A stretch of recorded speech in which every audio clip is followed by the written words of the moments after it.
Phones. You have one, right? Everybody does. How long do you think you spend on that? It's probably more than you think. The average person spends more than 2 hours a day on their phone. And what are you doing on your phone? You're probably looking at social media. Probably looking at memes, funny videos, inspiration, maybe looking at places you want to go visit, or how to decorate your room next, or even looking at your favorite influencer's page and seeing what they're up to that day. Those 2 hours every day spent on social media can be crucial. Imagine you have an assignment due at 11:59. You're rushing to get it done. And then boom, a DM from the boy or girl you like pops up. This gets you distracted. You go to your favorite Instagram influencer's page. You can't stop looking at it. You spend the next 30 minutes just scrolling, and before you know it, it's 11:30, and you have 30 minutes to get a whole assignment turned in. Social media is and has been plaguing our life for so long. From the way it drags us in and can't let us go. It keeps us looking at it and seeing how perfect some people's lives look. I'll first tell you how social media is so good at keeping us from looking away. Then, how people make their lives look perfect even if they aren't. And finally, how to stop yourself from being dragged into those traps. The first thing I like to talk about is how social media has gotten so good at dragging us into looking at it for hours and hours and doesn't let us go.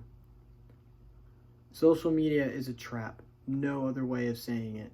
From the colorful posts and ads to the way the actual platform or site is laid out, making it much too easy to go to a completely different account or page just from a click of a button. The people that create social media platforms know exactly what they're doing. They know how to make an app look good and easy to use. Think of TikTok. How easy is it to get entertainment? Unbelievably easy. You don't like the video? Just scroll to the next one. Don't like that one? Scroll again and again. This makes it incredibly hard to stop scrolling. You keep telling yourself, one more video, but maybe that video isn't good enough, so you scroll again, one more video, scroll again, one more video, and it's just an endless loop. That, along with the actual layout of the app, makes it hard to leave. The fact that it is just so easy to move your thumb up the screen and see another post that makes you happy or laugh, it makes it nearly impossible to go do something else. Other things take effort. Scrolling on TikTok doesn't. Now that we've covered the way social media pulls us in and doesn't let go, let's move to how people are so good at making their posts look nearly perfect. Social media looks good. There is no denying that. Not only are the users good at making stuff look good, so are the creators of the app, making colorful logos, putting ads in just the right places, and laying stuff out where it's easy to find and is easily accessible. They know everything they're doing. People on social media, especially the popular influencers, have become experts at making their posts look perfectly pleasing to the eye. The way they mesh their colors together, the order they put their slides in on a post, the digital decorations, and even the music they put along with the post. This leaves us only wanting more. If you like what you're seeing, why leave? It's like going to an art museum. Everything looks so good and perfect. You see one good painting and think, I wonder if that can be topped. Not, okay, that was good. Let's go ahead and head out now. This also gives an illusion of a perfect life. All the influencers show us is what they want to show us. Obviously, they're going to show us the highlights of their day or trip, not the bad things. Why would they? They want to please us and leave us wanting more, not to be disgusted. Their life honestly probably isn't much different than ours. They just only show us the good parts.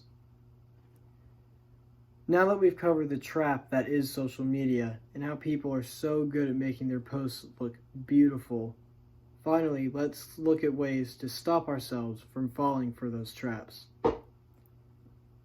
It's hard to keep yourself from falling into social media's traps.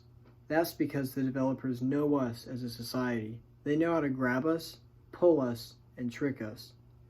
The easiest way to keep yourself from staying off social media is to just get rid of it.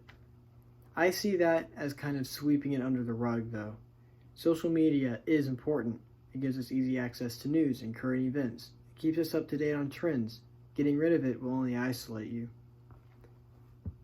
Another way to regulate yourself is to simply acknowledge when you are on social media. Maybe literally say to yourself, "I am on Instagram," every time you open the app. You will start to notice how often you say that. The first step to fixing a problem is admitting you have one. After starting to fix the problem, you will be surprised at how easy it is to continue to break those habits and hold yourself back from getting caught on social media.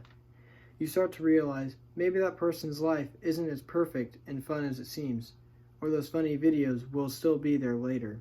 Wait till you have some free time, then get on social media, but still stay aware of how much time you are spending on it. To summarize everything up, talking about social media is always going to be hard and confusing. It has a lot of very good benefits, but also very many downsides, and it's hard to determine which outweighs the other. The developers and users of social media want you to use their sites and apps, and they know how to get you to do that, from making everything look as perfect as they can, and doing the same with the way the app itself is laid out. It's hard to regulate yourself, but once you get the hang of it, it only gets easier. So start bettering yourself. Start realizing and acknowledging how much of your time is spent on social media. Who knows? Maybe those 2 hours can be spent doing homework to get ahead, working out and staying in shape, or making new friends.